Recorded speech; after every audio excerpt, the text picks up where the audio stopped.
relationships, and we and the generation after us happen to be the guys, the women, and the families that are between our parents and children. We take care of both our parents and our children. People are living long enough, living longer than they ever did, and that means that we have our parents with us. I was 76 years old and had my 97-year-old mother with me. Now, who thinks you're going to be 70-some years old and still have a parent living with you? And I see these advertisements. Have you seen them? Joan London, she used to be a correspondent on the air, is touting these places called a home for mom. I have no idea what they're like, but they're talking about what they're doing is encouraging people to find a place for their parents to live. When there was never a thought in my generation that my parents would live anywhere but with me. And if relationships are what we're talking about, we have to talk about how we relate to those people who are getting older in our families, our loved ones who are getting older. Would you not agree? Yeah, of course. I think it was a tremendous blessing that we had your mom living with us. She was a gift. And our kids, my God, our kids were thrilled that their grandmother was, they took her everywhere. And she was up for anything that the kids wanted to do. Well, she happened to be very healthy and vital, even though she was 97. She took no medication. She did not take a pill. And she watched very carefully to see what pills we took. There's something about, at 77 or 75 or however old I was, forget, 76, I was still very much, I don't want to say intimidated because my mother was not an intimidating person, but I was still very much affected by her opinion and what she thought of me and what she thought of what I was doing. And her advice, still to this day, I want to pick up the phone and call her and tell her something that's going on.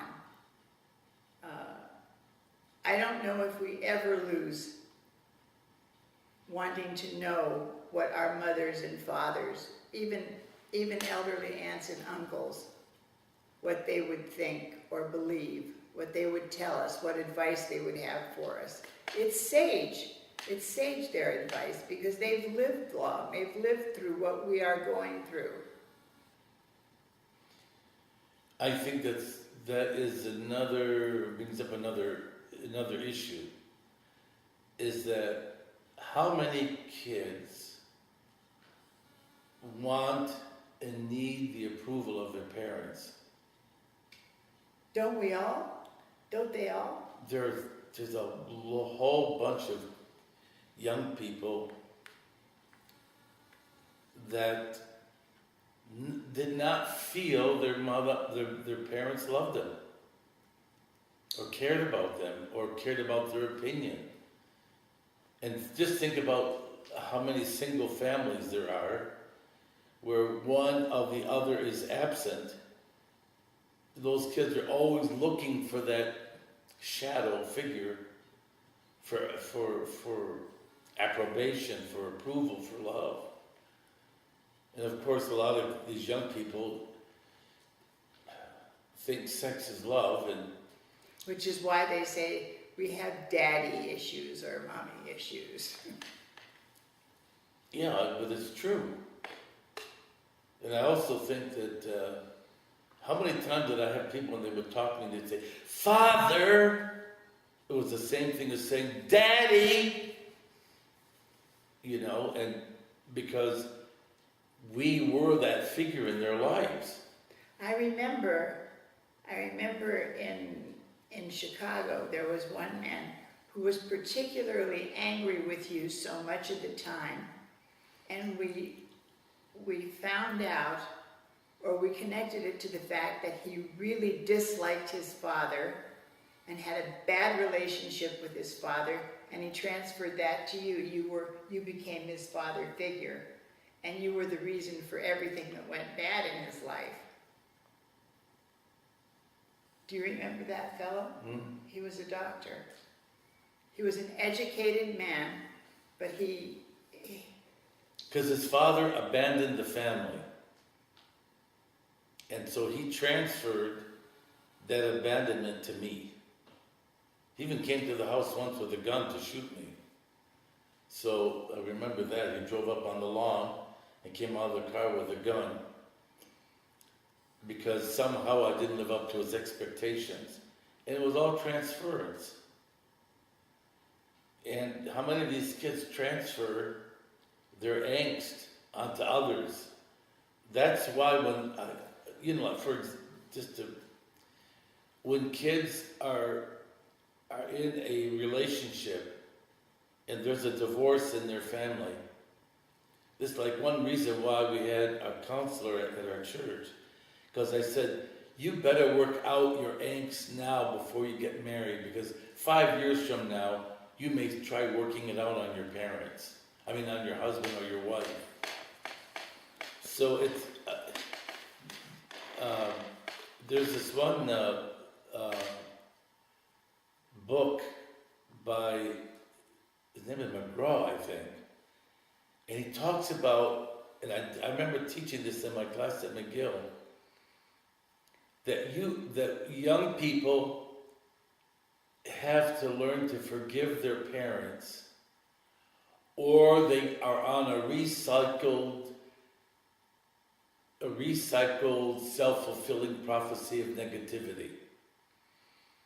That if at some point in your life, people have to stop blaming their environment or their parents or whatever for all their woes in their lives. Do you believe then that if you have a contentious relationship with your parents, that you can't have a really good marriage? If you don't have a decent relationship with your parents, that you can't have a good marriage? Well, if you don't let your parents go, it's pretty hard. One has to forgive their past history, no matter what it is. If it's connected to your parents, listen, most parents try to do their best. Some fall way short. And in order for any kid to move on, he's got to forgive, or she has to forgive her mom or her dad. Even kids that were abused. If you don't forgive your past, you'll never learn to live in the present. Especially kids who are abused. Absolutely.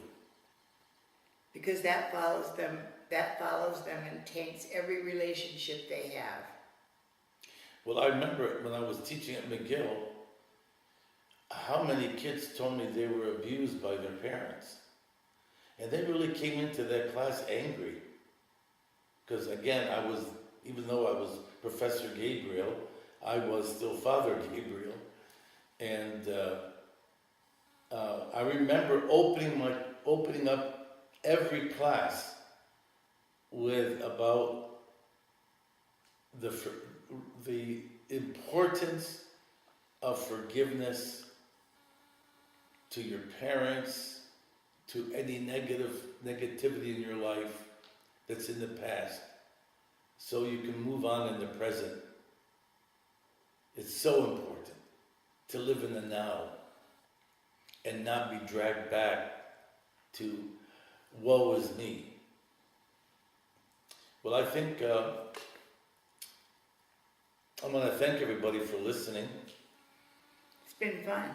It's a part of a series that we will be doing with Lynn, and she'll do some on her own, and I will do some on my own as I have been. And we're going to continue this, and hoping that this can really lead to something very important. Because I've been getting emails, by way of concluding, from so many people that have appreciated these YouTubes And it's like a new mission. And God bless you all for listening. And don't forget, my email is economosantony with no H at gmail.com. And I love to hear from you. And we'd love to have, Lynn and I would love to have your suggestions. God bless.